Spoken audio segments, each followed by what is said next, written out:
Hello, in this video, let's talk about vulnerability assessment tool in SQL Server 2019. This is one of the important facility in SQL 2019 with an improved capabilities. See, this feature we have even in the older version as well, but with improved capabilities we are getting into SQL 2019. See, ideally we do the vulnerability check on the infrastructure on the server sides, but Microsoft is giving a comfort to do the vulnerability assessment on SQL Server as well, and this is an easy tool that can help you to discover and track the vulnerabilities in the SQL Server, and also it suggests a remediate action for us. It gives you some possible solutions as well for each and every vulnerability. If you're using this, you can really improve the security of your database. See how to do this actually, and what are all the features or what are all the advantages of using this. See, you can meet the compliance requirements, you can meet the data privacy standards, you can monitor a dynamic database environment where changes are difficult to track. Then how to run this actually on a database? You can run or you can scan your database directly in the server, and you can save the previous report and current report, and if you see any vulnerability with a high severity or medium severity or low severity, you can add a baseline, you can add a date, and you can ignore that vulnerability up to that date, and after that again it shows as a high, medium or low based on your. So what are all the prerequisites to work with vulnerability assessment tool in SQL Server is you need to have a latest SSMS on your machine. See, SSMS also coming with a version actually. The current version which is running is SSMS 18, and this vulnerability assessment works on SSMS version 17.4 and so on. Even you will get this SSMS freely from a Microsoft website. Then how to make use of this vulnerability assessment on SQL Server? It is very easy actually. Okay, so let's quickly fire up SSMS. Okay, I'll show you where to see the version. Even while opening also you will get the version number. Okay, otherwise you can see the version number of your SSMS. Let's connect. Okay, I just connected to my server, and you go to help. There you can see about. In the about you can see what is the SSMS version as well. You can see SQL Server Management Studio version 18.9.1. So as I mentioned, this vulnerability assessment reports or scanning you can do with version number 17.4 onwards. Okay, yeah. So now let's close it, and it is that vulnerability assessment tool works on a database. Okay, so like I have around AdventureWorks 2 database and couple of other user database as well.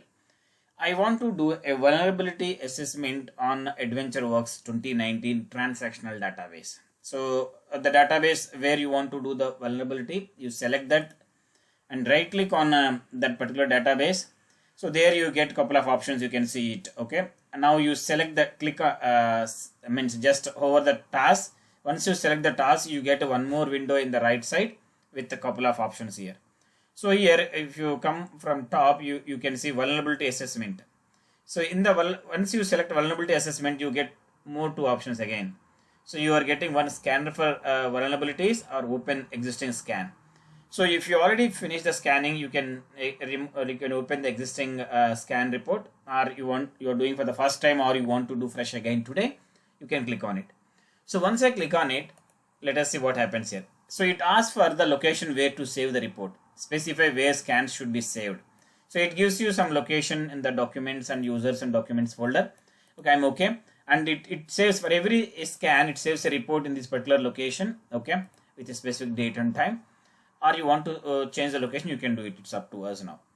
Okay, so once you need to click on OK, I'm okay with this location. Okay, you can read out this and click on OK. So once you click on OK, it generates vulnerability matrix for me. And you can see here high risk, medium risk, and low risk. And here the total checks has done around 4 plus 31, 35 checks has done. Out of 35, 4 as 4 total failing checks and 31 passing checks. Okay, and out of 4, 2 are high risk, 2 are medium risk, low risk is 0. Okay, so even you can read this information. The vulnerability assessment scans in SSMS and in Azure Defender for SQL both rely on independent baselines. Okay, you can read it some more information by going to this link. Okay, so now if you come to this failing checks, total 4 out of 4, I said 2 are high risk, you can see the red color, and 2 are medium risk with orange color. You can read out even risk, what are all high risk and what are all the medium risk. Okay, and here there is you can additional information, you can set the baselines as well. So once you give some date, until that time it won't come under high. I'll talk about that. Now, so I want to read out the detailed information of the first one. Minimal set of principals should be members of fixed high impact database roles. Let's select this. Once you select this, you get a detailed information at the bottom. You can read out, and you have a scrolling option to scroll little down. Okay, so here it gives you the description as well. You can read out, and I want to show you where exactly the rule is. So this is a place of the rule actually. Okay, you can see this is a rule has been checked, and it shows it is failing that particular. And what is the remediate action we need to take it to avoid this vulnerability on SQL Server database. So if you scroll little down, you can see it. What is actual result in baseline and principal role principal type Windows user. Okay, so now you can see remediation, remove members who should not have access to the database role. Okay, and they given a script also.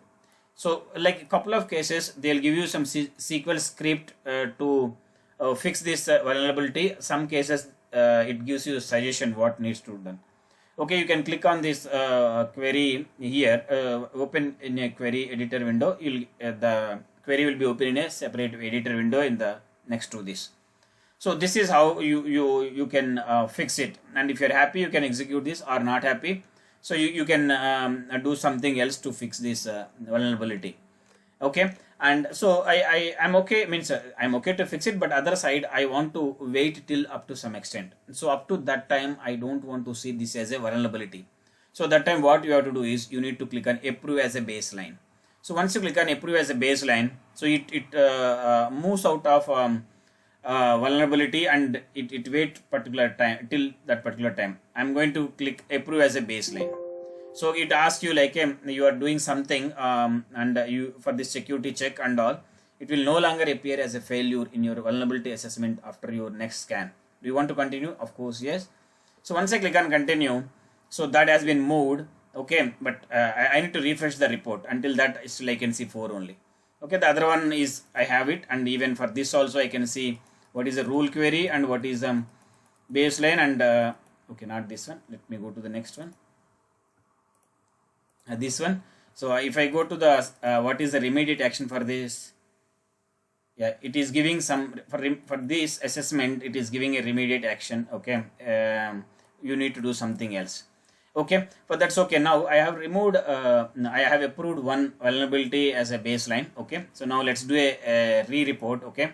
Similarly, in the same way, you need to right click on it and click on task and click on vulnerability assessment and click on scan for vulnerabilities. And again, it asks for the location, click on OK. So once you click on OK, the expectation is to reduce the high risk one. Okay.